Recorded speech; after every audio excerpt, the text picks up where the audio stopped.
Chers amis de la bibliothèque des Riche-Clair, je suis très heureux de vous accueillir au nom de Marie-Angèle Dehé et Marie-Christine Jadot au coup de midi des Riche-Clair. Et je suis d'autant plus heureux aujourd'hui que nous allons évoquer une littérature singulière dans ces coups de midi en accueillant Laurence Boudard, que je remercie d'avoir bien voulu accepter notre invitation. Et c'est une littérature singulière dans la mesure où Laurence Boudard a écrit une magnifique monographie parue aux éditions Les Impressions Nouvelles dans la collection La Fabrique des Héros, voilà, ça m'avait échappé, dans la collection La Fabrique des Héros, qu'elle a consacrée après Sherlock Holmes, après Maigret, après d'autres figures qui nous semblent plus faciles de désigner comme étant des héros ou des héroïnes, qu'il a consacré à Martine, ce petit personnage que nous connaissons tous, et qui est sous-titré de la très belle manière de la décrire, une aventurière du quotidien.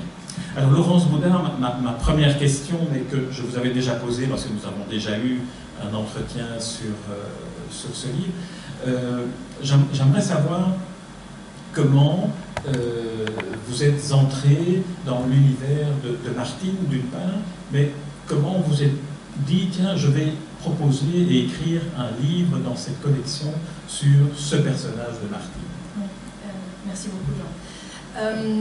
Donc peut-être comment je rentre en contact avec Martine, mais je pense que comme beaucoup de personnes, et peut-être plusieurs d'entre vous ici, en étant enfant, les livres de Martine me sont tombés dans les mains, enfin on me les a donnés à lire, ou en tout cas à découvrir dans un premier temps sans savoir lire.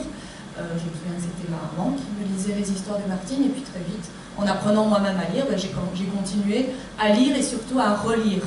Parce que je crois qu'une des premières choses qui m'est restée en tête quand j'ai repensé au personnage de Martine, et puis je vais vous expliquer tout de suite après comment j'y suis revenue, mais c'était en tout cas cette idée que j'avais pris du plaisir étant enfant à relire les albums, à relire une autre fois les mêmes histoires, en connaissant parfaitement, évidemment, à l'avance, les différentes phrases qui allaient apparaître, que ce soit des dialogues ou des passages plus descriptifs. Et je crois qu'il y a un certain plaisir et quelque chose de rassurant, qui est quelque chose que j'ai retrouvé après en analysant, maintenant adulte vraiment, et en me plongeant davantage dans le personnage et dans la série des différents albums. Ce côté rassurant m'est revenu très vite en tête, et je pense qu'il y a quelque chose de cela. C'est, à mon avis, une des caractéristiques, et je ne suis pas la seule à le dire, les spécialistes de la littérature pour l'enfance le disent, retrouver un univers familier à travers des lectures répétées fait partie justement des forces de la littérature pour l'enfance. Alors concrètement, cet essai qui vient d'être présenté, je connaissais la collection, je connaissais quelques-uns des volumes qui avaient déjà été édités, effectivement Batman, Sherlock Holmes, Maigret, parmi d'autres, et puis en croisant un peu par hasard un des directeurs, il y a deux directeurs à la collection, l'un d'eux, à l'occasion d'une rencontre un peu fortuite, je lui parle de la collection, je dis ah mais c'est vraiment intéressant ce que vous faites, etc. Et je dis mais enfin quand même, il n'y a que des héros masculins dans cette série. Alors il est vrai qu'entre-temps, il y a un volume consacré à Barbarella qui est sorti, mais au moment où je fais ce commentaire, il n'existait pas encore. Et Tanguy Amand, pour ne pas le citer, qui est un des deux directeurs de la collection, me dit « Mais propose-nous quelque chose si tu as une idée. » Je dis « Ah ben oui, j'ai sûrement des idées, Et puis c'est Martine qui est venue. Voilà. Donc, dans le fond de ma mémoire d'enfant, quand j'ai pensé héroïne, c'est elle qui a surgi. Je ne sais pas trop pourquoi, mais c'est elle qui m'est venue, et très vite, il m'a dit « Mais ça me semble une très bonne idée. Vas-y, propose-nous quelque chose. » Et c'est comme ça que les choses se sont faites. Donc je ne suis ni une spécialiste de la littérature pour l'enfance, ni une fan inconditionnelle de Martine, mais il y a eu une conjonction de facteurs qui ont fait que, voilà, l'idée a plu au directeur de la collection, et moi je me suis laissée entraîner par ma propre aventure de cette aventurière du quotidien. Alors, peut-être qu'un des moyens d'aller plus loin dans cette manière de travailler pour décrire ce livre, c'est que vous nous racontiez comment, pratiquement, vous avez procédé. J'imagine que vous avez dû relire les je ne sais plus combien d'albums parus depuis 1954, puisque le premier est paru en 1954, et que vous les avez lus cette fois-ci avec un regard d'adulte lisant en vue d'un livre, mais en ayant toujours dans le disque dur de l'enfance le souvenir de ces lectures. Oui, c'est tout à fait comme ça que j'ai procédé. En tout cas, c'est l'idée méthodologique, on va dire, qui m'a guidée. Et elle était marquée par un fil rouge. Parce que ce que je me suis demandé, c'est effectivement, premier album de Martine, 1954. Encore aujourd'hui, si on interroge des enfants en bas âge, ils connaissent Martine. Tous les enfants connaissent encore Martine. Et je me suis dit, mais comment fait-elle? Comment est-ce possible qu'une héroïne qui naît en 1954, en 2020, puisque c'est au moment où j'ai commencé à travailler sur le livre, comment en 2020 ou même 2019, je crois le début de mes recherches, enfin soit, comment est-elle encore aussi populaire, ou en tout cas, si ce n'est pas l'héroïne par excellence aujourd'hui des enfants, comment fait-elle pour être encore présente finalement, et a-t-elle fait pour traverser toutes les générations avec tous les changements que nos sociétés ont connus au cours de ces 60 ou 70 ans d'existence.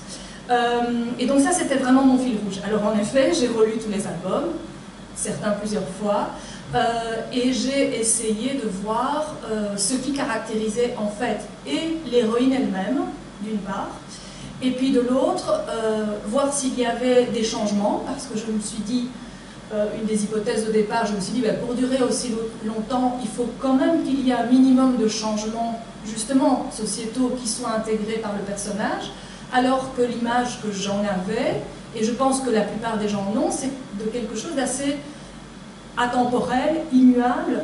Martine, on a l'impression qu'elle ne change pas, qu'elle est toujours la même d'un album à un autre. C'est vrai et c'est pas vrai. Et donc je pense que c'est toute cette complexité entre un personnage qui reste le même, c'est-à-dire qu'il est facilement identifiable, qu'on le reconnaît et on se reconnaît en tant que lecteur à travers l'héroïne, et en même temps cet enregistrement très subtil des différents changements qui font en sorte, enfin c'est une des raisons, me semble-t-il, et c'est ce que j'ai essayé d'expliquer dans cet essai, qui ont fait en sorte qu'elle a pu traverser finalement toutes les époques et tous les changements, toutes les mutations de la société, y compris dans l'image que l'on peut avoir de la femme, de celle que la petite fille, celle que l'on projette sur une petite fille en tant que femme en devenir, etc.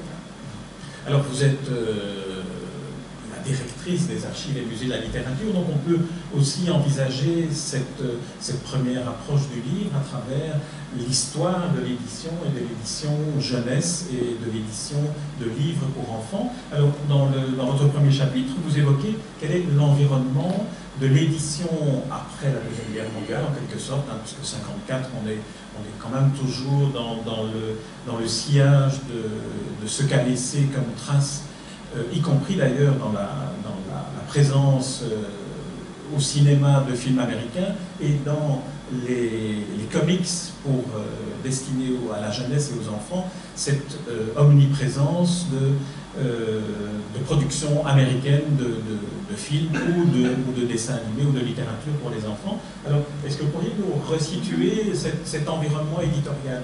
Oui, donc en effet, je me suis évidemment...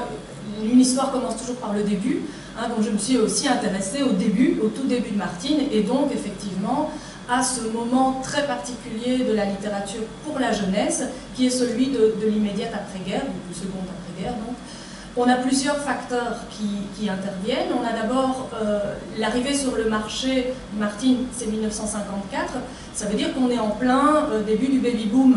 On a plein d'enfants qui commencent à être de jeunes lecteurs et donc qui accèdent. La scolarité, la scolarisation est quand même très implantée dans nos pays, que ce soit la France ou la Belgique. Et donc on a sur le marché comme ça une émergence, une arrivée, un afflux d'énormément de jeunes lecteurs de 6, 7, 8, 9 ans. Ça, c'est une première chose. Donc, il y a un marché à prendre. Il y a un marché potentiellement riche pour les maisons d'édition. C'est une première chose. La deuxième chose, c'est ce qui était soulevé à l'instant, c'est ces héros américains qui envahissent tous les kiosques, à travers souvent des bandes dessinées ou des comics, hein, des choses qui s'apparentent à la bande dessinée. Sauf que ça gêne un petit peu les censeurs politiques de l'époque, parce qu'ils les trouvent quand même un petit peu trop voyous, un petit peu trop brigands, un petit peu trop immoraux, ces héros américains. Et donc il y a une loi qui est prononcée en France, je pense que c'est 49, c'est 49, voilà. D'accord, c'est 49. Voilà, merci de l'avoir faite parce que moi je ne l'ai pas refaite, je n'ai pas vérifié la date. Donc en 49, il y a une loi qui est promulguée en France et qui vise à protéger en fait toute la production destinée à l'enfance et à la jeunesse de toute marque, qu'elle soit visuelle ou qu'elle soit linguistique, enfin lexicale, de débauche, de banditisme, enfin voilà. Et donc il y a une forme de censure en fait contre la production américaine, ce qui donne de la place finalement à une production en français qui, elle, respecterait les canons moraux qui sont promulgués, enfin en tout cas qui sont définis par cette loi qui encadre la production éditoriale. Et ça va servir évidemment à des productions comme celle que Casterman, Martine est éditée par la maison Casterman que vous connaissez et qui existe toujours aujourd'hui. Et donc Casterman va se dire, eh bien là, il y a une place à prendre, non seulement pour des héros pour la jeunesse, ce qu'ils font à travers la bande dessinée notamment, mais également, et là c'est l'autre partie, ça c'est le troisième élément je pense qui est important dans cette époque de l'après-guerre, c'est que d'un seul coup, assez étonnant, enfin en tout cas c'est l'impression que j'en ai, c'est comme si on se disait, mais tiens, il y a quand même 50% de lecteurs qui sont des lectrices, donc peut-être qu'on pourrait aussi imaginer des personnages adaptés, ou en tout cas qu'ils envisagent comme étant adaptés à ce public de lectrices, et qui ne correspondent pas, voilà, Tintin, tout le monde lisait Tintin, mais c'était quand même un petit peu plus les garçons que les filles. Et donc on envisage des personnages féminins, ça se passe chez Hachette aussi en France, mais Casterman, je ne sais pas s'ils ont vraiment flairé l'aubaine, mais en tout cas, ils proposent à Marcel Marlier, qui est donc déjà dessinateur pour la maison Casterman à l'époque, et également à Gilbert Delahaye, qui est un ouvrier typographe de chez Casterman également. Les deux hommes ne se connaissent pas, ou très peu, en tout cas ils n'ont jamais travaillé ensemble, et la maison Casterman se dit, eh bien on va créer une héroïne, et il demande à ces deux hommes de proposer, l'un pour le dessin, l'autre pour le texte, la naissance finalement de cette Martine. Et au début, visiblement, ils n'y croient pas trop. C'est-à-dire qu'au début, c'est ce qu'on appelle en très bon français un one-shot, hein, donc on pense qu'il va y avoir un album, peut-être un deuxième, mais voilà. Et puis la machine s'emballe, le succès est au rendez-vous, et ça va durer pendant 60 albums, pour répondre à ta question tout à l'heure, donc 60 albums en tout, pendant jusqu'en 2010. Là aussi, je n'ai pas révisé, pardon, je suis assez mauvaise avec les dates. Mais voilà, je pense que c'est 2010 le dernier. Enfin, le dernier signé par Delahaye et Marlier, puisque Marlier décède en 2011 et son fils va reprendre... C'est ça, donc le dernier par Delahaye, il est encore antérieur. Hein. Donc c'est au moment de la mort de Delahaye, donc le scénariste, il va donc y avoir une reprise du travail de scénario par Jean-Louis Marlier, qui est un des fils en fait, de Marcel Marlier, dessinateur. Mais la série donc, va perdurer avec ce nouveau duo familial jusqu'à la mort de Marcel Marlier et jusqu'à il y a 3 jours ou 4 jours, hein, il y a un nouvel album qui vient maintenant de sortir. Donc vous voyez qu'on est vraiment dans une actualité complètement brûlante, puisqu'il y a, contre toute attente, un nouvel album qui vient de sortir. Mais j'ai pas encore eu l'occasion de voir. Moi je l'ai lu, donc voilà. Je ne vais pas interroger Laurent sur celui-là, je l'ai lu en PDF dans un service de presse. Mais c'est vrai qu'on ne peut plus lire, enfin je ne lisais plus les Martines depuis que ma fille a cessé de les lire, mais c'est vrai qu'en relisant ce dernier Martine-là à la lueur de ce que j'avais appris en lisant le livre de Laurence, c'est vrai qu'on identifie encore aujourd'hui une série de lignes de force que Laurence Goudard identifie dans son livre, mais on va donc y revenir. J'aimerais réagir sur un élément que vous avez dit concernant le fait que le lecteur ou la lectrice des Martines les relit, comme on relit d'ailleurs les Tintins, même si c'est peut-être un public plus de garçons ou un public masculin qui les lit. Est-ce que ce serait là une des premières indications pour identifier ce qu'est un mythe et ce qu'est un héros comme le prévoit la fabrique des héros? Je pense que oui. Je pense que la force du héros littéraire, c'est justement non pas de frapper l'esprit une seule fois, mais de le frapper de manière répétée, continue, de se familiariser, le lecteur se familiarise avec la personnalité, avec les aventures, avec tous les aléas qui peuvent subvenir à ce héros, ou cette héroïne. Et donc c'est à force de le côtoyer une fois, une autre fois, peut-être même à différents moments de sa vie.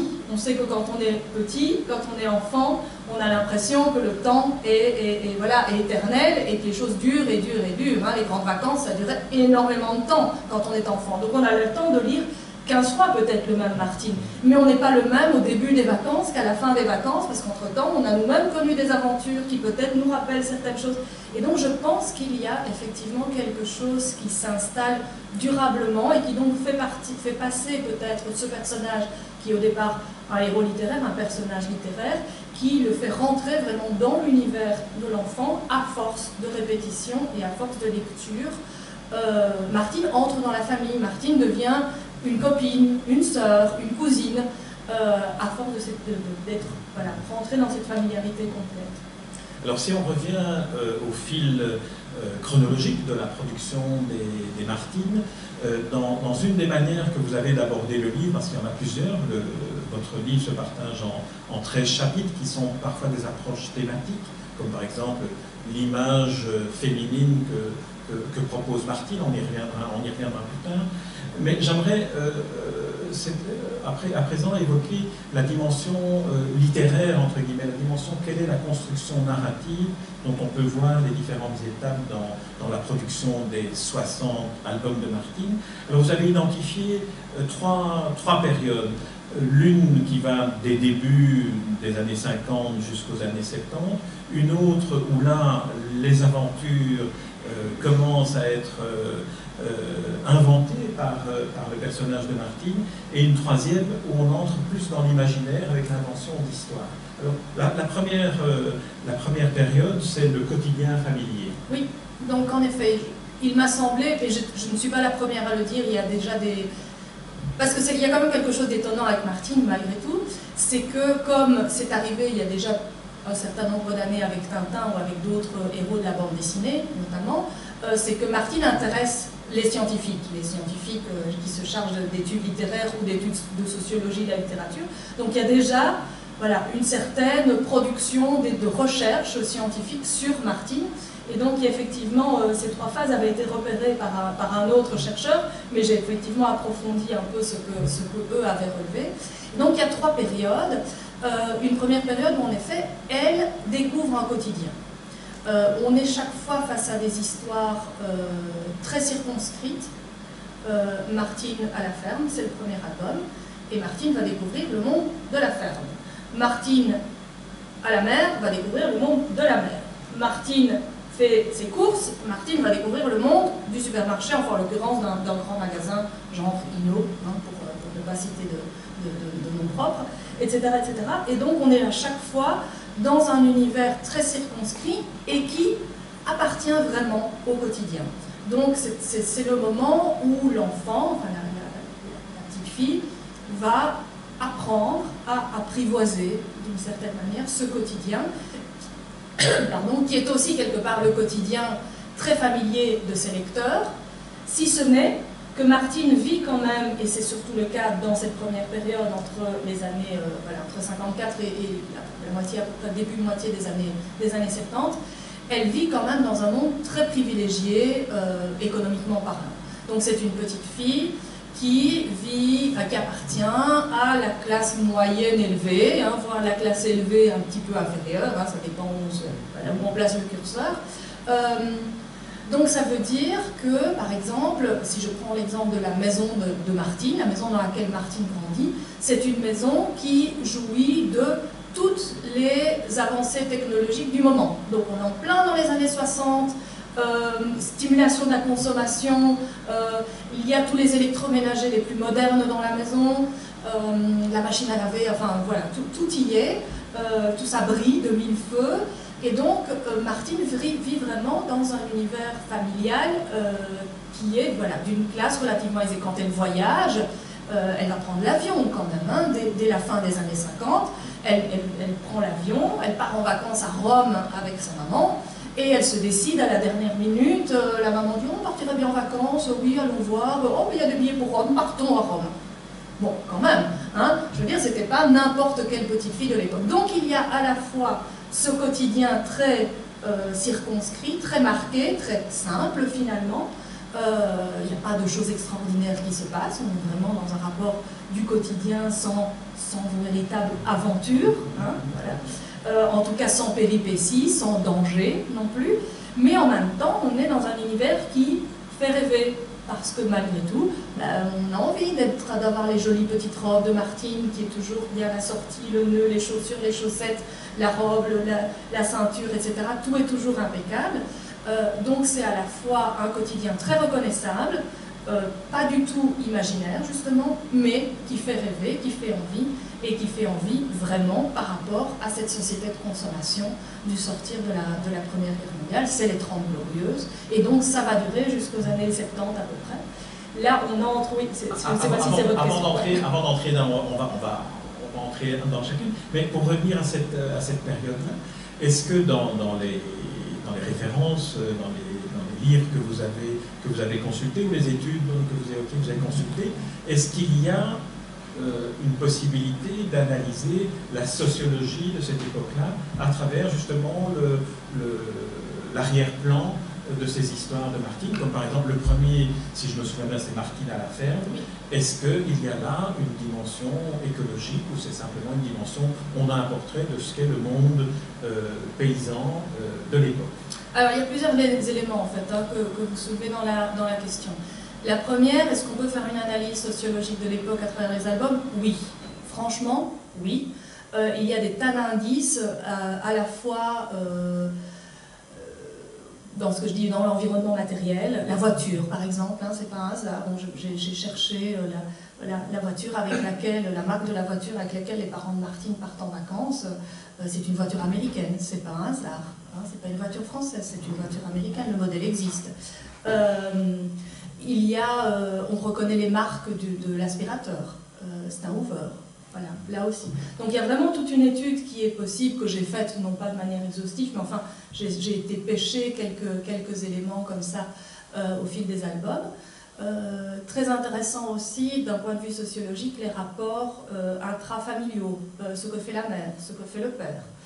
Comment la mère est présentée, comment le père est présenté, quels sont les rapports entre les parents et les enfants, en fonction de à qui on s'adresse, avec les grands-parents également, comment ça se passe. Donc tout ça c'est possible de le faire effectivement, et j'ai oublié la deuxième question.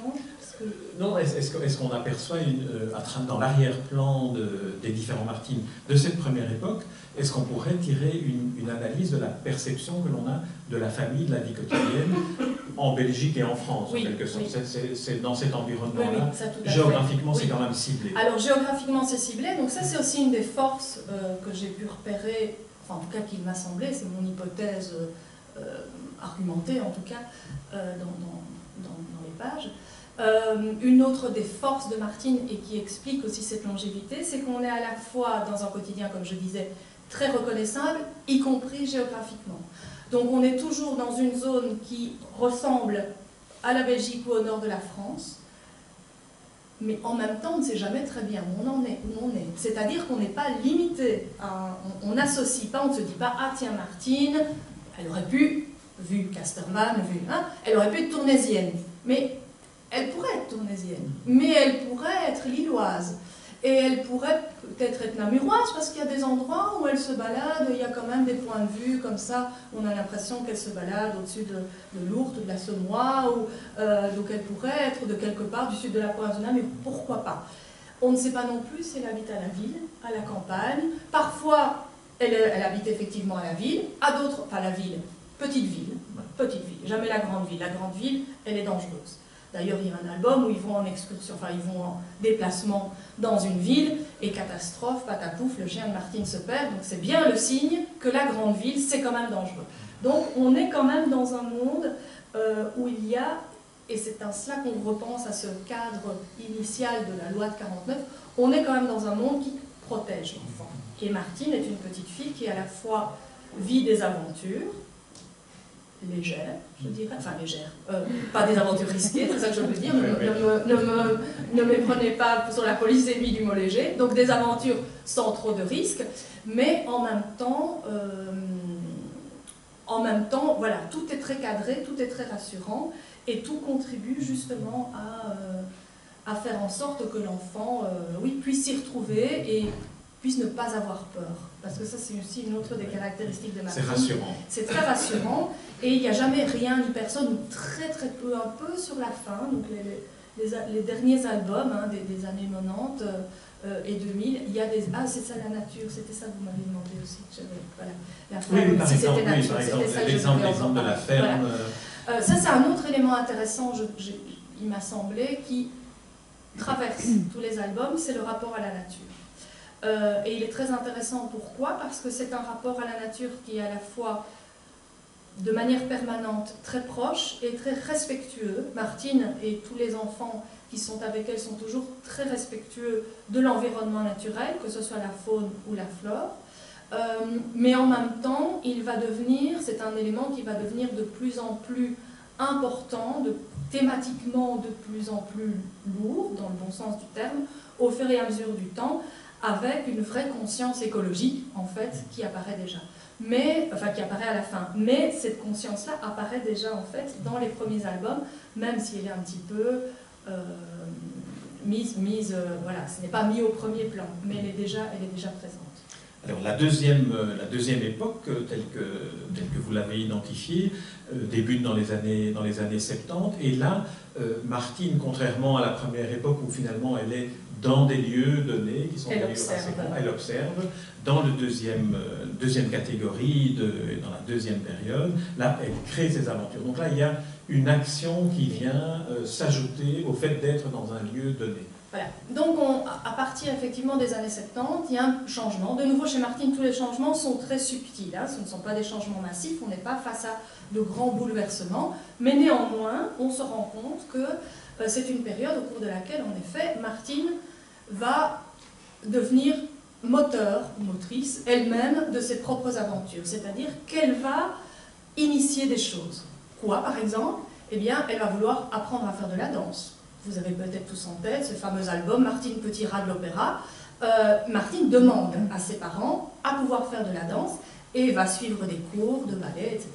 Et donc elle génère elle-même ses propres aventures qui restent toujours évidemment bien circonscrites, un quotidien reconnaissable, irénique, etc. Mais il n'empêche, elle va vouloir apprendre à nager, elle va vouloir faire de la voile, beaucoup d'activités sportives en fait pendant cette deuxième période.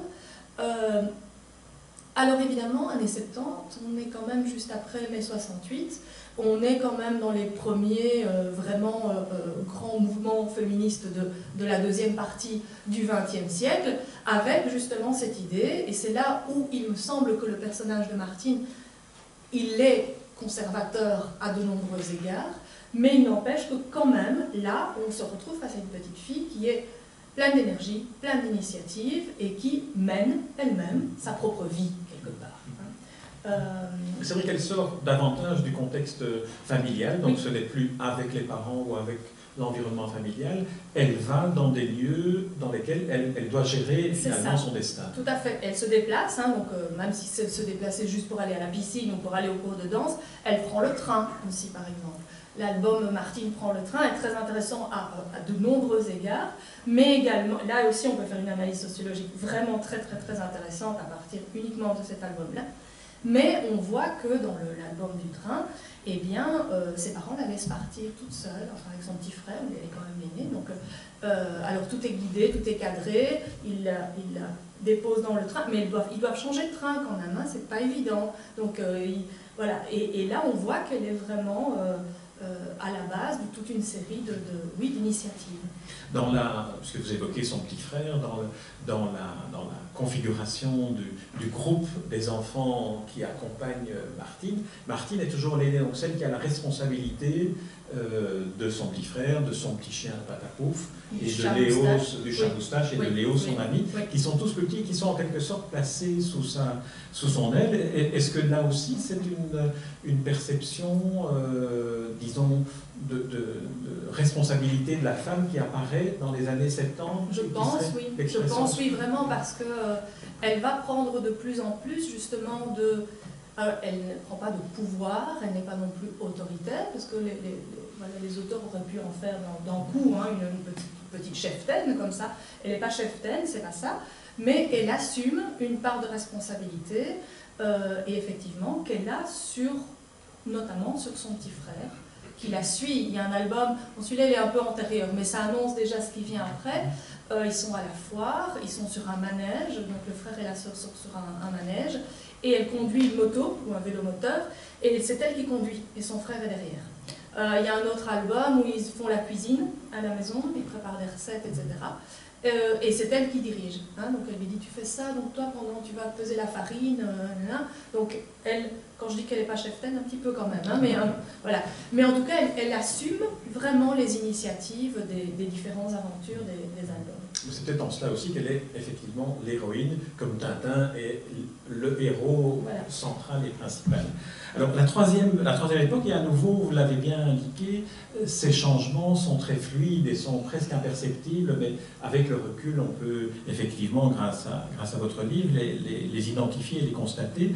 La troisième époque est une époque où le côté narratif entre davantage en jeu, où Martine invente cette fois-ci des histoires dans lesquelles elle s'intègre. Donc en effet, troisième partie est quand même assez différente des deux autres, avec cette augmentation sensible de la dimension narrative, parce que ce que je n'ai pas dit, mais je vais le dire maintenant, c'est que dans les premiers albums, dans la première période, il y a des albums où il ne se passe strictement rien.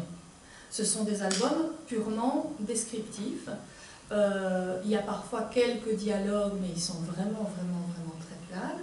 Et donc on a l'impression, si on lit les histoires uniquement de manière, en analysant narratologiquement les choses, il ne se passe absolument rien dans ces albums.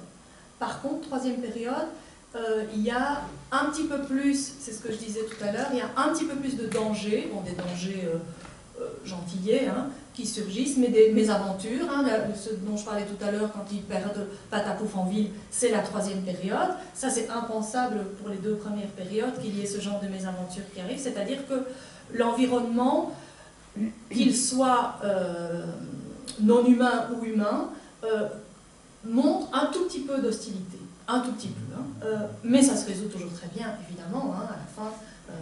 Où Martine a mal compris quelque chose, elle a mal interprété, ou bien finalement tout finit par s'arranger. Bien entendu, tout termine toujours très bien dans les aventures de Martine, bien entendu.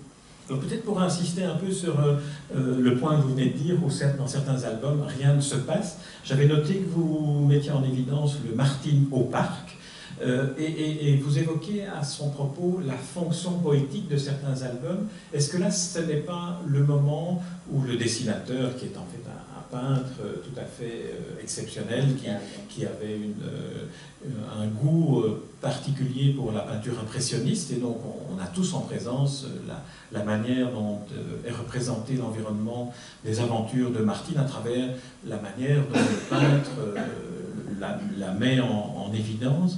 Est-ce que dans cette fonction poétique où rien ne se passe, ce n'est pas le moment où Marlier finit par redevenir un peintre et raconter l'histoire par ce qu'il en montre? Oui, alors il y a cet aspect-là aussi, mais il y a aussi, on oublie souvent, les dessins de Marlier sont formidables, mais on oublie aussi, et là, me semble Martine au parc un exemple très intéressant, le rôle joué par Delahaye. Donc le scénariste, voilà, a l'air toujours en second plan, on l'oublie un petit peu, tant finalement les dessins de Marlier, et c'est sûr, portent finalement les histoires.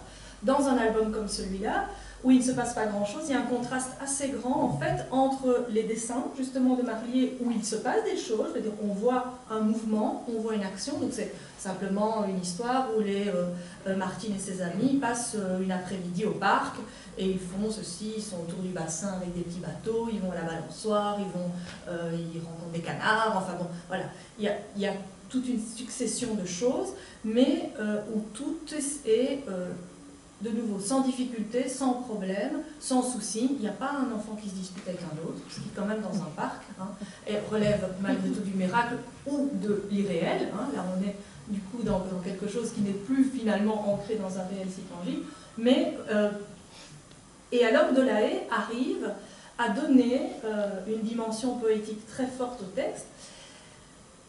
Est-ce qu'il l'a fait pour se faire plaisir?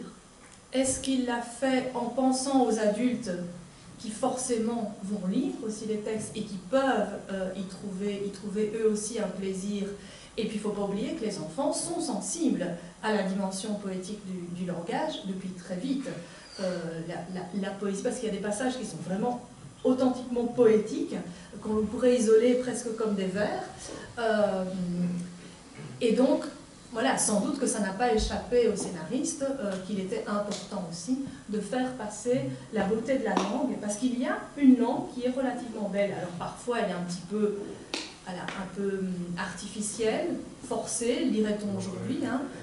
D'ailleurs, certains albums ont été récemment réécrits parce certains ont considéré chez Casterman qu'aujourd'hui les enfants ne parlaient plus comme ça, n'étaient plus à même de comprendre le type de langue qui était utilisé dans les premiers albums de Martine, et donc ils sont réécrits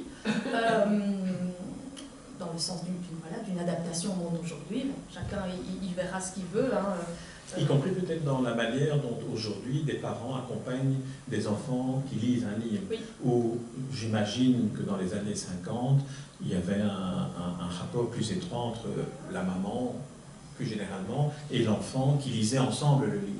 Oui, mais je pense qu'aujourd'hui les mamans lisent encore des livres, enfin j'espère en tout cas pour les petits-enfants.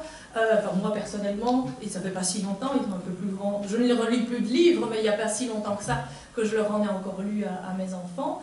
Je veux dire, il y avait moins de sollicitation, d'autres éléments. Ça c'est certain, il y avait moins de parasitage, d'autres tentations que celle de la lecture, mais je pense que les enfants, encore aujourd'hui, et je crois aussi que c'est pour ça que Martine fonctionne encore, les enfants entrent facilement dans l'univers du livre, à condition qu'on les y aide un petit peu et qu'on les accompagne et qu'on leur tienne un peu la main, en tout cas, voilà, pour les initier. Alors, dans les thématiques pour lesquelles on a évoqué Martine, figure évidemment le féminisme et la représentation de la femme ou de la petite fille dans une production éditoriale comme celle-là. Alors, quelle est l'analyse que vous faites, vous, aujourd'hui, de ces 60 albums ou de cette série? Oui, alors de nouveau, c'est pas une réponse monolithique. Martine, comme je l'ai dit, naît en tant que personnage, dans une famille traditionnelle dans le sens où la mère s'occupe de l'intérieur et ne travaille pas à l'extérieur de la maison. Le père, lui, travaille, il est en costume. Donc on est vraiment dans des choses qui relèvent non pas du cliché, mais en tout cas d'une représentation traditionnelle de la famille des années 50-60, famille bourgeoise. Donc ça, c'est indéniable. Et pourtant, Martine est l'héroïne. Martine décide de ce qu'elle fait, comme je l'ai expliqué. Martine va prendre le dessus sur son petit frère. Elle va se voir octroyer de la part de ses parents énormément de liberté. Et c'est une petite fille, pourtant. Donc on pourrait se dire, elle n'est pas née à être l'aventurière comme sont les aventuriers des livres de l'époque. Le petit garçon rêve d'être, je ne sais pas moi, cow-boy, pompier, policier, des choses qui relèvent de l'aventure. La petite fille, traditionnellement, elle a envie d'être maman, elle a envie de s'occuper des bébés parce que c'est beau les bébés, et elle a envie peut-être d'être institutrice, ou danseuse, voilà. Mais en tout cas, elle n'est pas pompière, elle n'est pas policière, ou très peu, etc. Martine n'est pas non plus, ne transcende pas complètement ce pas-là, mais il n'empêche qu'elle va elle va prendre en main ses propres aventures, et ses parents vont la laisser faire. Donc je pense que là, il y a déjà une place importante qui est laissée à l'initiative de cette petite fille qui va devenir femme. Il y a un autre élément aussi qui me semble intéressant, c'est l'encouragement à l'apprentissage. Martine n'arrête pas d'apprendre. Elle apprend à l'école, parce qu'il y a plusieurs albums qui se passent. Il y a un album Trinket, je dirais, qui est Martine à l'école, mais après on va retrouver dans les différentes époques, d'ailleurs dans les 3 phases, il y aura chaque fois un album qui se passera à l'école. Donc Martine est une petite fille qui apprend, qui est bonne élève, qui a envie de se surpasser, etc. Elle n'est pas complètement cantonnée non plus à des activités genrées masculines. Certes, elle fait des choses dites de filles, de la danse par exemple. Il n'y a pas un petit garçon, il n'y a pas un seul petit garçon dans son cours de danse, il n'y a que des filles, certes. Mais en même temps, elle apprend à skier et elle gagne contre des garçons. C'est elle qui gagne la course. Elle apprend à nager et le groupe est complètement mixte. Et elle devient très bonne, parce qu'évidemment Martine devient toujours très très bonne. Hein, donc il y a cet apprentissage, justement la force de l'apprentissage est motivée par le fait que très vite Martine apprend à bien faire les choses. Et puis, je dirais qu'il y a aussi un autre élément qui, alors là, tient à la fois de la mode et à la fois de la liberté de mouvement qui est donnée à cette petite fille, c'est qu'à partir des années 70, elle ne va plus porter de jupe. Parce qu'on a l'image de Martine avec ses petites jupes, mais ça s'arrête dans les années 70. Après, elle n'a plus de jupe, presque plus. Une ou deux fois quand elle se déguise, mais sinon, elle a toujours des pantalons. Alors c'est très curieux, parce qu'on a vraiment tous, moi la première, j'ai été surprise par cette analyse, puisque je l'ai faite de manière chronologique, donc j'ai regardé dans chaque album comment elle est habillée, comment elle était coiffée. Elle va se couper les cheveux aussi, à certains moments. Alors de nouveau, on peut se dire, c'est un phénomène de mode, c'est possible. Mais c'est aussi un signe de liberté de mouvement. Et d'ailleurs, à partir du moment où elle va porter des pantalons, on va la voir encore plus active physiquement que jamais. Donc elle va acquérir une liberté de mouvement qui va lui permettre de faire des choses exactement comme les garçons. Elle part à la pêche, elle voyage en montgolfière, elle fait de l'équitation. L'équitation, vous allez me dire, tout ça, ça peut être mixte, bien entendu. Mais elle n'est pas cantonnée, en tout cas, à des activités typiquement féminines. Et puis, ce qui me semble aussi intéressant, mais là c'est plus presque une opinion personnelle, je trouve qu'il est quand même délicat, enfin, moi personnellement ça me dérange un petit peu. Pourquoi faut-il critiquer une petite fille qui est une héroïne parce qu'elle aime faire la cuisine? Est-ce que c'est si mal d'avoir des activités féminines, réputées féminines, et d'y prendre plaisir?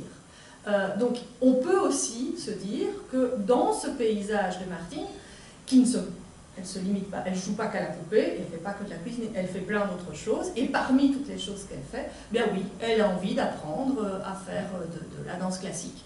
Pourquoi pas? Pourquoi critiquer le fait qu'une petite fille ait envie de faire de la danse classique? Ça fait partie de son paysage, et je trouve que c'est une des réussites aussi de la série, c'est d'avoir permis justement une multiplicité d'activités, et du coup, donner l'image de cette petite fille qui est libre de décider, en fait. Martine est vraiment la petite fille qui est libre de décider de ce qu'elle fait et de ce qu'elle pense, parce que dans les derniers albums, où effectivement, comme on l'a rappelé, il y a plus d'aventure, il y a une dimension aventurière et narrative et imaginaire beaucoup plus forte, mais elle va aussi continuer le mouvement qu'elle avait enclenché à partir des années 70, où elle va prendre des initiatives, et je pense en particulier à un album, et là ça rejoint une autre des questions par rapport à la préoccupation pour la nature, elle va mener une campagne pour la défense des insectes pollinisateurs.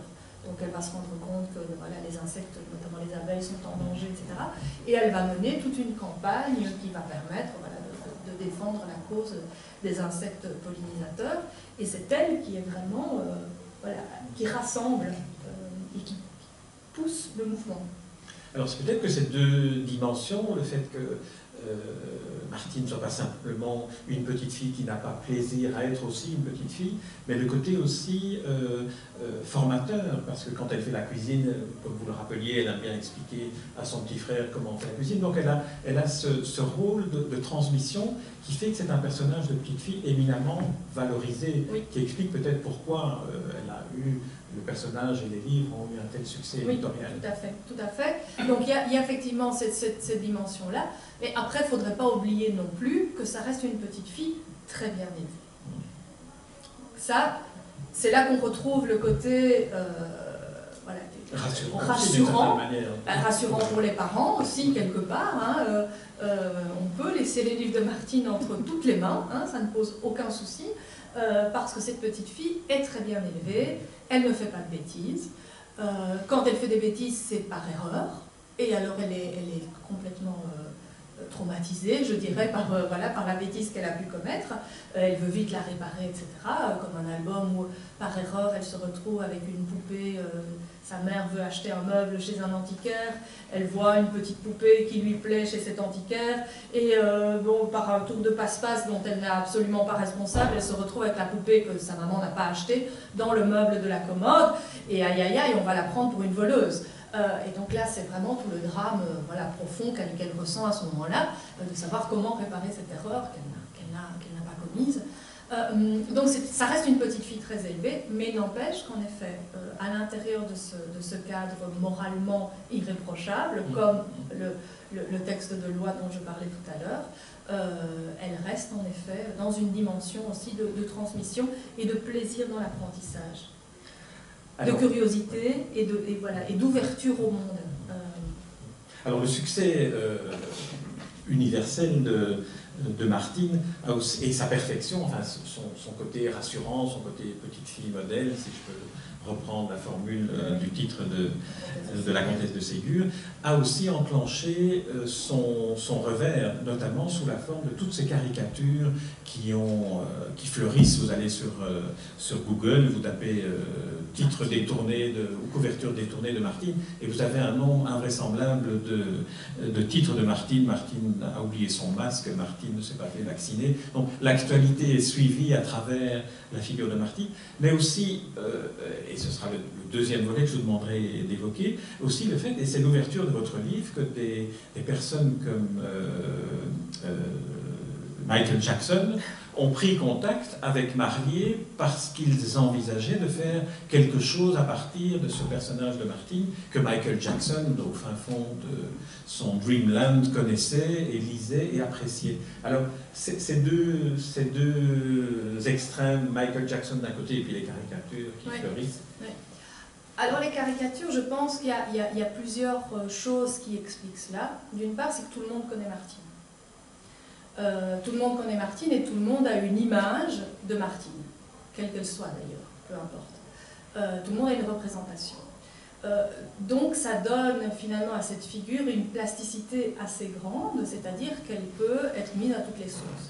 Elle peut d'autant mieux être mise à toutes les sauces que les albums, enfin les couvertures en tout cas, sont elles-mêmes très plastiques et elles-mêmes laissent la possibilité à des formes de polysémie et de réinterprétation ou de pastiche. Parce que c'est vrai que si l'on observe n'importe quelle couverture de Martine, qu'on enlève le titre, si on laisse un petit peu vaguer son imagination, on peut arriver, nous aussi très facilement, je vous mets au défi de faire l'expérience, vous pouvez arriver très facilement à au moins 10 titres détournés à partir de la couverture. Je ne sais pas pourquoi, mais c'est comme ça. Et effectivement, des tas de gens s'en sont rendus compte. Et alors, il y a un effet boule de neige. Il y en a un qui commence, ça marche, et puis voilà, les choses continuent à progresser et à se développer. Et effectivement, il y a ce phénomène très intéressant, c'est que dès qu'il y a un événement de l'actualité qui apparaît, les pasticheurs des couvertures de Martine s'en emparent pour en faire un nouveau titre. C'est souvent très amusant. Alors, parfois... C'est très amusant, parfois c'est très vulgaire. C'est ce que j'allais dire. Parfois c'est très vulgaire parce que Martine aussi, avec toute cette idée de la petite culotte, etc., Martine c'est quand même parfois un petit peu limite au niveau des postures qu'elle prend dans lesquelles Marlier l'a dessinée, etc. Il y a d'ailleurs, bon, on ne va pas l'aborder aujourd'hui, mais il y a d'ailleurs toute une question, je pense qu'on n'a plus le temps, mais sur l'hypersexualisation de Martine. D'accord. Ok, mais je vais d'abord répondre sur Michael Jackson. Pour pas perdre mon fil. Pour 3 ou 4 heures. Donc sur la question de l'hypersexualisation, évidemment, c'est aussi un élément intéressant à discuter et à interroger, en tout cas quand on parle de Martine. Donc cet élément-là fait en sorte que, comme elle est quand même d'une apparence très bonne petite fille modèle, c'est beaucoup plus amusant de la détourner et de lui faire dire des choses qui rentrent dans le domaine ou du pornographie, enfin en tout cas de la sexualité, ou de la scatologie, enfin, etc., ou de la vulgarité tout simplement. Hein. Donc c'est vrai qu'il y a un créneau là très marqué de ce côté-là, mais je pense que c'est dû à cet effet de contraste en fait qui est très fort. Plus le contraste est grand, plus c'est drôle. Hein. Et le contraste est d'autant plus facile qu'elle est une petite fille modèle. Exactement, tirée à 4 épingles, etc. Et donc, ce qui me semble malgré tout intéressant avec ce phénomène du pastiche qui circule sur Internet, c'est que ça entretient le personnage de Martine aussi, en fait. Ça fait en sorte qu'elle ne meurt pas. Elle continue à vivre dans l'imaginaire collectif et même, elle se régénère quelque part. Alors d'une manière détournée, on est bien d'accord, mais il n'empêche que le personnage de Martine, quand j'ai commencé à travailler sur le livre et que j'en parlais à certaines personnes autour de moi, je disais « Oh oui, mais je travaille sur un livre sur Martine ». Et on me disait « Martine Martine ?» Je disais « Oui, oui, Martine ». Et je n'avais pas besoin de donner plus d'explications. Tout le monde savait, quelle que soit la génération de la personne à qui je m'adressais, tout le monde voyait très bien de qui je parle. Et je pense qu'en partie seulement, mais en partie quand même, c'est dû à ce renouveau de l'image de Martine, de manière détournée à travers les couvertures pastichées. Je pense d'ailleurs qu'il y a très peu de procès pour parasitisme ou diffamation ou détournement du personnage. À ma connaissance, il n'y en a jamais eu. Alors, ils ont essayé, alors il n'y a pas eu de procès au tout début, donc il y a eu une première application, je ne sais pas comment l'appeler, un premier programme en fait sur Internet, où on pouvait générer donc sa propre couverture de Martine. Et puis ça a été coupé par Casterman, il y a eu quand même une protestation de la part de Casterman qui a réussi à couper, et puis finalement ils ont créé ça sous un logiciel libre, et je pense qu'ils ont laissé couler. Enfin, je n'ai pas interrogé Casterman à ce propos, mais mon interprétation, c'est qu'ils ont dû voir, c'est filmé, hein, c'est pas grave, mais ils ont dû voir que ça servait quand même leurs intérêts, finalement, que cette Martine continue à vivre d'une certaine manière, et effectivement on est loin de ce qui se passe chez les Boulinsard, etc. Michael Jackson, oui. Alors, ça c'est une anecdote assez curieuse, au moment de qu'on a découvert, enfin que le public, je dirais, a découvert au moment de la mort de Michael Jackson, Marcel Marlier a été interrogé parce que certaines personnes avaient eu vent d'un contact qu'il y avait eu quelques années auparavant entre Marlier et Michael Jackson de manière complètement étonnante. Michael Jackson avait découvert l'image de Martine à travers des puzzles Ravensburger, vous voyez, il y avait des puzzles qui représentaient Martine. Et il était tombé en admiration béate devant ces dessins, et il a demandé à rencontrer la personne qui faisait ça comme dessin. Et donc il a rencontré Marcel Marlier, ça s'est passé à Paris, dans une suite, etc. Alors je ne sais pas très bien comment, je suppose qu'ils avaient un interprète, parce que je pense que voilà, ni l'un ni l'autre n'était capable de parler dans la langue de son interlocuteur. Et c'était quand même un télescopage d'univers assez particulier, parce que Marcel Marlier était resté quelqu'un, en tout cas moi je ne l'ai pas rencontré, mais j'ai vu pas mal de reportages, etc. en préparant le livre, était resté quelqu'un d'assez bon enfant, enfin qui ne donnait pas du tout une impression de star. Hein, le contraste était très grand évidemment avec Michael Jackson et l'image que tous nous pouvons en avoir en tout cas. Et donc il a voulu lui acheter quelques planches, ça ne s'est pas vraiment fait, mais il a surtout voulu collaborer. Donc il a dit, je vais écrire une histoire et vous allez l'illustrer. Et Marcel Marlier aurait dû pour cela aller s'installer un temps aux États-Unis, parce que Michael Jackson ne se serait pas lui installé en Europe et encore moins à Froyenne où habitait Marcel Marlier. Et donc finalement ce livre n'a jamais vu le jour.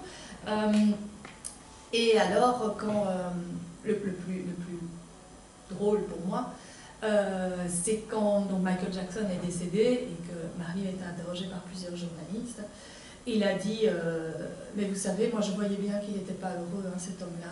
Avec ma femme, on lui avait même proposé de venir passer quelques jours chez nous pour qu'il voit ce que c'était que la vraie vie. Mais ça ne s'est pas fait, mais ça, je crois que ça lui aurait fait du bien, parce que ça lui aurait fait du bien de sortir un petit peu du monde dans lequel il était. Donc c'est là qu'on se rend compte que voilà, à la fois Marcel Marlier avait pris conscience de quelque chose du personnage de Michael Jackson et de sa personnalité, et en même temps on était dans des univers complètement distincts.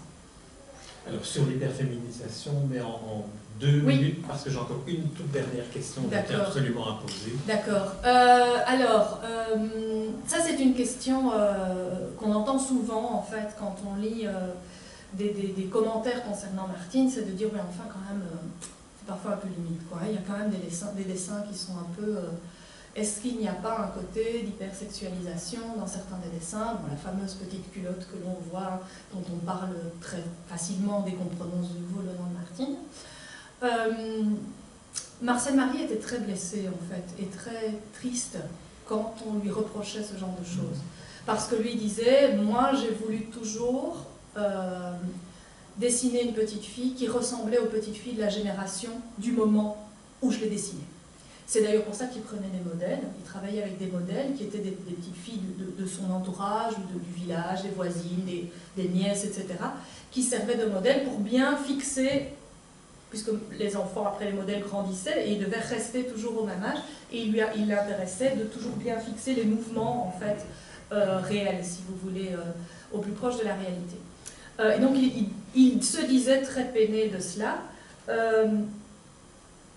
Je pense qu'il y a eu, mais c'est mon avis, hein, et on peut absolument ne pas être d'accord avec moi, je pense qu'il n'a pas voulu foncièrement transformer cette petite fille en une petite femme. Simplement, il a été maladroit. Et il n'a pas mesuré les conséquences que certains de ses dessins pouvaient avoir. Il y a certains dessins où elle est quand même, la jupe remonte, elle est assise et sa jupe remonte sur ses cuisses. Je comprends qu'avec un regard, voilà, un peu, et le regard d'aujourd'hui, avec tout ce qui s'est passé dans nos sociétés, et tout ce dont on a parlé, parce qu'il y avait déjà des choses qui se passaient, mais voilà, tout ce dont on peut parler aujourd'hui un peu plus ouvertement et encore, ça peut gêner le regard de certains adultes aujourd'hui que de voir ces dessins-là. Mais franchement, je n'ai pas le sentiment qu'il y a eu une quelconque volonté de la part de Marlier d'en faire un objet sexuel, pour dire les choses de manière résumée et raccourcie. Quand on entend en plus ce que vous racontiez de la manière dont il voulait héberger Michael Jackson, pour que Michael Jackson retrouve de la bonne santé, on peut imaginer que Marlier était un homme plutôt sans mauvaise intention et sans perversité. Je pense, et puis il dessinait des petites filles, vous savez, les petites filles ont des jupes courtes, et lui c'est ce qu'il disait, quoi, elles ont des jupes courtes et je dessine les jupes courtes comme les petites filles de l'époque, et il ne fallait pas y voir plus mal que ça. Bon. Alors ma dernière question n'est pas une question, mais peut-être vous demander de réagir sur le choix que vous avez fait en exergue de mettre une très belle phrase de Laurent Demoulin qui est la suivante: en quelque façon, le dédain est un déni et le mépris une méprise. Est-ce que c'est la manière qu'il faut avoir pour aborder un environnement et un personnage comme celui de Martine, avec un regard empathique, serein, érudit et intelligent, comme le vôtre? Merci beaucoup, déjà. Mais oui, si j'ai choisi cet épigraphe, en effet, c'est parce que j'avais envie, alors je n'avais pas du tout envie de réhabiliter le personnage, parce que d'abord je pense qu'il n'en a pas tout à fait besoin, et puis il n'a pas besoin de m'attendre moi pour cela. Mais néanmoins, j'avais envie, et j'espère que c'est ce que j'ai réussi à faire dans le livre, j'avais envie d'apporter une lecture qui soit la plus nuancée, la moins partisane possible, que ce soit dans un sens ou dans un autre, et d'essayer d'avoir une lecture sereine, équilibrée, distancée, c'est-à-dire pas émotionnellement collée à ce qu'on peut ressentir et aux premières réactions. Et je trouve aussi qu'il y a, en effet, peut-être un peu de mépris pour une certaine littérature, ou pour certains personnages, comme dans le cas de Martine, qui ne sont pas finalement à mépriser. Et il y a des tas de héros qui seraient bien heureux d'avoir duré autant d'années, 60 albums, il faut quand même le faire. Très bien. Laurence Boudard, je vous remercie infiniment pour ce coup de midi qui s'achève ici. Je vous recommande vraiment de vous précipiter soit dans les rayons de la bibliothèque, soit dans une librairie, pour lire, vous plonger dans le Martine, une aventurière du quotidien, par Laurence Boudard. C'est un livre que vous lisez comme vous ne lâchez pas, vous le commencez, vous ne lâchez pas, parce qu'il évoque à chaque page une manière de lire et de voir avec, comme je le disais, avec un regard à la fois empathique, instruit et qui nous apprend beaucoup de choses.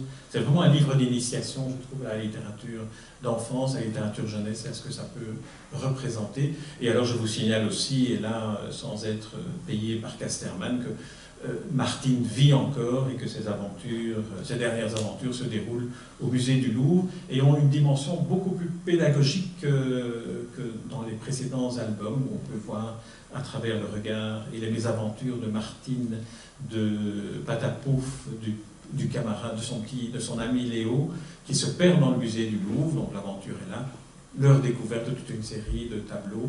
Et je pense que ça pourrait être aussi une invitation pour les enfants qui vont lire à s'intéresser au musée. Donc il y a toujours cette dimension-là multiple dans cette littérature-là pour les enfants et pour la jeunesse. Merci Laurence Boudard.